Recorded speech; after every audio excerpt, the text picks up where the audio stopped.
Today on this edition of FIU News, people are facing issues enrolling in Obamacare. Should food stamp recipients be worried? Find out what cuts have been made next. Also, what challenges are brought on by teenage pregnancy in this country. All of this and more next on FIU News.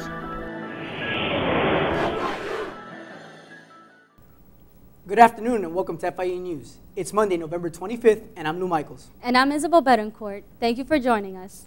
We begin this afternoon with the latest on Obamacare. Despite the president's best effort, complications continue to arise. Confusion and hesitation to enroll in this program have resulted in numbers way below the expectations of administration. Santiago Gallego has more. Since the marketplace rollout started on October 1st, the news about Obamacare have not been very positive. I already tried it once, but the website wasn't working, so I don't really want to go on it anymore. During the first month, the healthcare.gov website was very slow or crashed completely in many cases, leaving a lot of folks, including President Obama, angry and frustrated. I think everybody understands that I'm not happy about the fact that the rollout has been wrought with a whole range of problems that I've been deeply concerned about.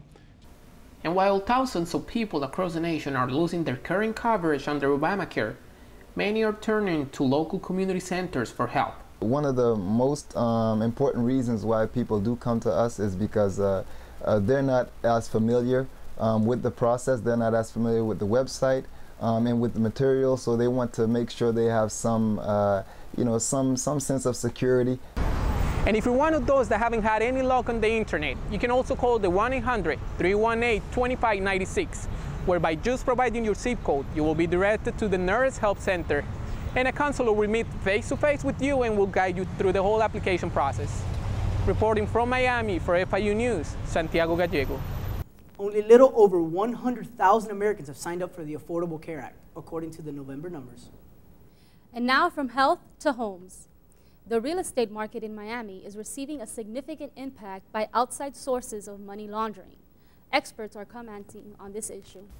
Bank officials have to deal with that on a constant basis.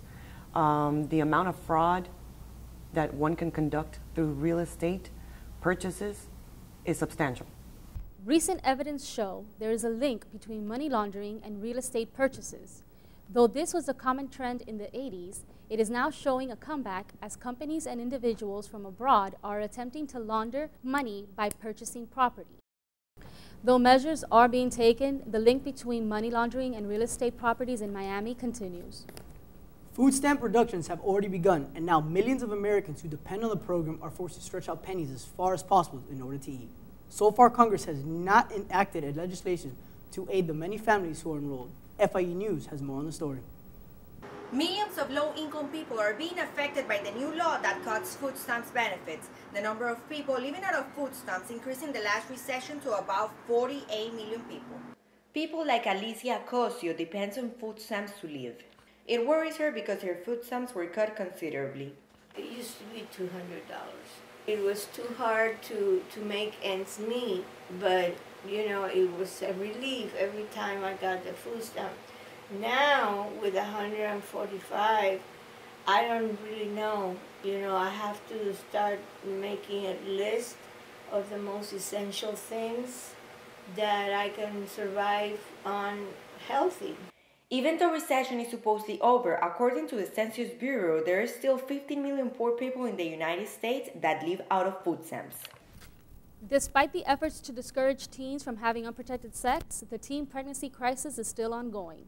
More on this story after the break. I'm going to do my graduate research in the Amazon, then bring what I have learned back to my community. I'm going to run for Congress. I'm going to start a company in China. I'm going to create something no one has ever seen before. I'm going to dream it. Then do it. And from here on out, for the rest of my life, I'm going to be a panther. A panther. An FIU panther.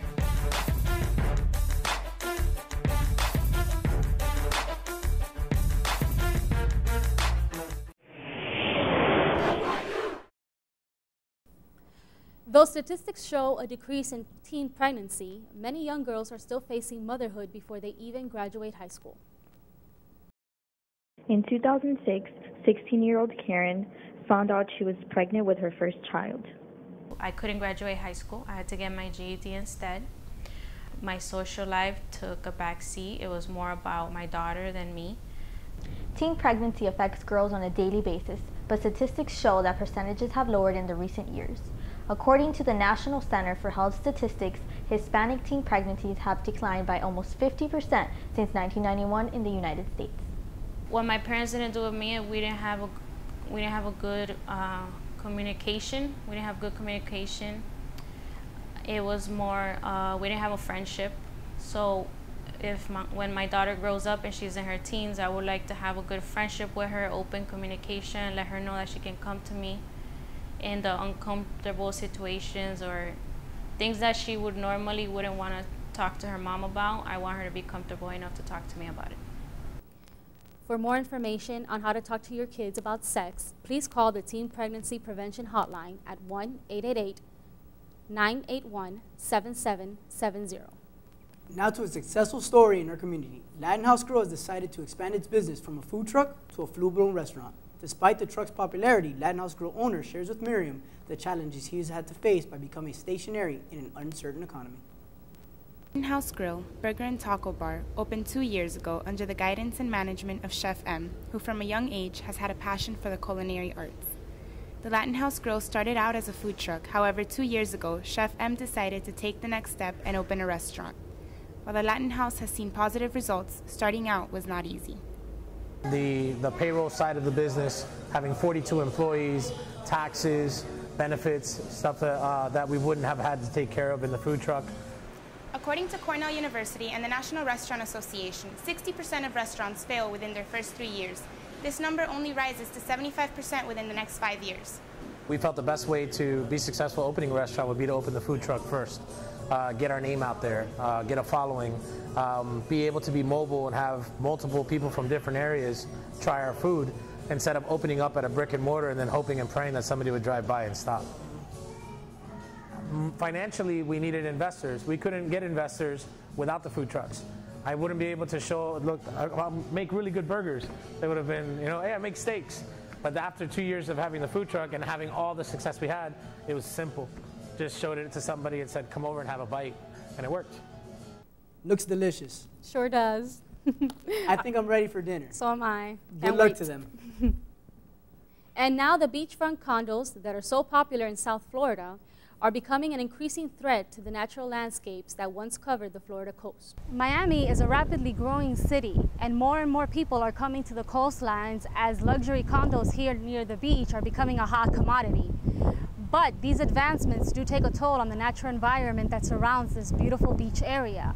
At what point do we decide that there's enough people and not enough nature in order to preserve the balance that is so important in these ecosystems? The Miami area is a very special place. A lot of people visualize it as a paradise of high-rise buildings, beautiful architecture, flowers, things like that. But a lot of people when they come here, and many people that live here, don't really realize that there is a unique natural environment right within our midst. Environmentalists and advocates are becoming more and more concerned by the increasing construction projects that are endangering these important ecosystems. Sports news and scores when we come back. Stay with us.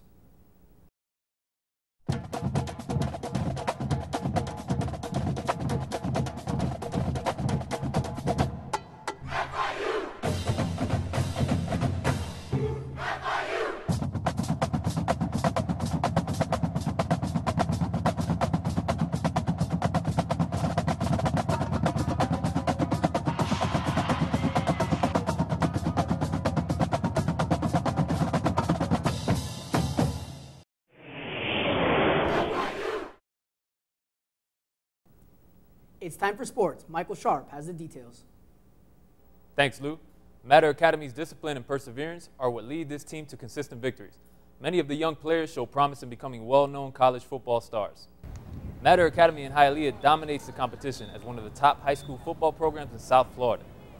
Javier Valdez, head coach of Matter Academy, told us his take on how his football program is successful and what he teaches his players. To change the atmosphere of a winning program, you need to change the habits of the players. Basically, we need to do things differently than it was done before. In our case in particular, we practice at a faster tempo.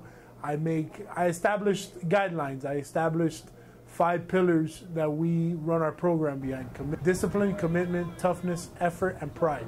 And I told the players that if I established the discipline and the toughness, they would bring the effort and the commitment, and it would all lead to us having pride in our program and everything we stand for. His athletes take these pillars to their games and hopefully set expectations through the rest of the season and into the playoffs. And now from high school to college intramural sports, we take it over to FIU South Campus. One of the many activities offered by FIU to its students is the Fraternity Flag Football League, which takes place every fall semester. The thing that I enjoy the most about it is just the competitive edge. You know, it's just great to come out here with our brothers and just being able to play football together, or any other sport for that matter. Every Monday, players from different fraternities get prepared to face off on the football field at FIU South Campus. We're here live with Pi Sigma Kappa as they get ready to take on their opponent, AE Pi, in their weekly matchup. I've been a part of this league for 3 years. I got involved, as I said, 3 years ago with Pi Sigma Kappa through my friend Jonathan Ospina. His friends were playing here. He called me up, he told me, oh, come out, played, fell in love with it, started playing. Despite how fun players say it is, it's all about wins, losses, and the competitive edge. I've been in the league for 3 years now. My favorite thing about the league is just, its competitive nature, the fact that there's so many crowds that come out here and it gets super rowdy. As you can probably see behind me right now, like droves of people come out here, and it's always a fun thing, and especially for us, Pi Sigma Kappa, we're not the biggest fraternity on campus, but we definitely like to get the other teams, their sidelines very quiet. My favorite thing about this would be, I guess, the competitiveness. Like, this league is very, very, very competitive. As you can see, there's like crowds everywhere. People chanting your name, so you don't want to mess up, so you come out here, try and win. As far as like not letting your teammates down or anything like that, so I guess that would be my favorite part of this.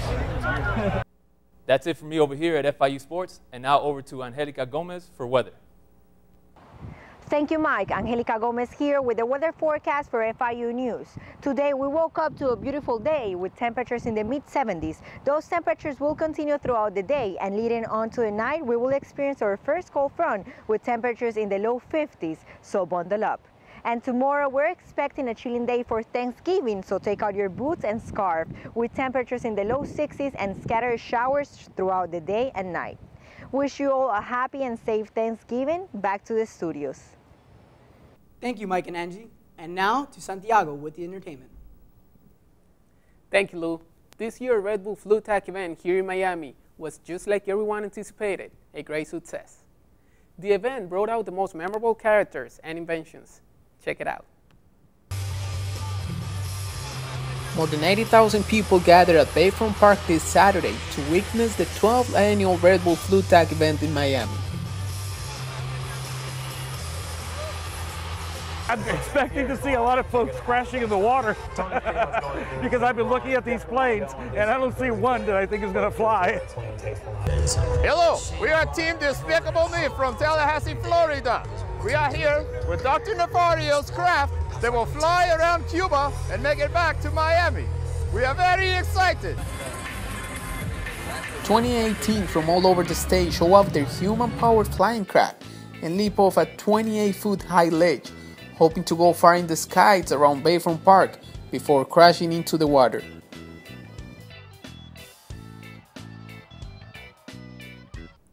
Even though the contestants for the Flu Tac event made jumping off a bridge look safe, for the rest of us who enjoy sailing and being on the water, safety is a #1 priority that should not be neglected. With more than 1 million boats registered in Florida, Miami is without a doubt the boating capital of the U.S. But as summer comes to an end, a new report from the Florida Fish and Wildlife Commission indicates that accidents while boating are on the rise. #1 cause of accident, I would say, would be boater neglect or like I said, the infrequency of getting underway and driving your boats. For many South Florida residents like Jessica Gomez, boating is the best way to enjoy a sunny weekend in South Florida. I love it. It's what we do every weekend. During the holidays, thousands of boaters hit the waters of the South Florida Intracoastal, but many other boaters prefer just to stay home. Generally holiday weekends, I don't like to take my boat out with the crowds and people drinking more than they should and not knowing how to operate boats, and it's just safer for me and my family to be in on these weekends. And if you think you can get away with some drinking and boating, this is what the Coast Guard want to tell you. We are going to hold you accountable. We will do field sobriety tests on you. If you're having one too many to drink, you should find someone not only to drive your vehicle home, but drive your boat home also. Important points to keep in mind, especially this holiday season if you're going out for a sail. This is all for entertainment. I'm Santiago. Back to Lou and Nisa. Thank you, Santiago. Well, that's it for us here at FIU News. From all of us to all of you, we thank you for watching and have a great and happy, safe Thanksgiving holiday. Yes, indeed. Thank you again. Don't forget to join us tomorrow for the latest news, sports, and entertainment. Good night. Good night.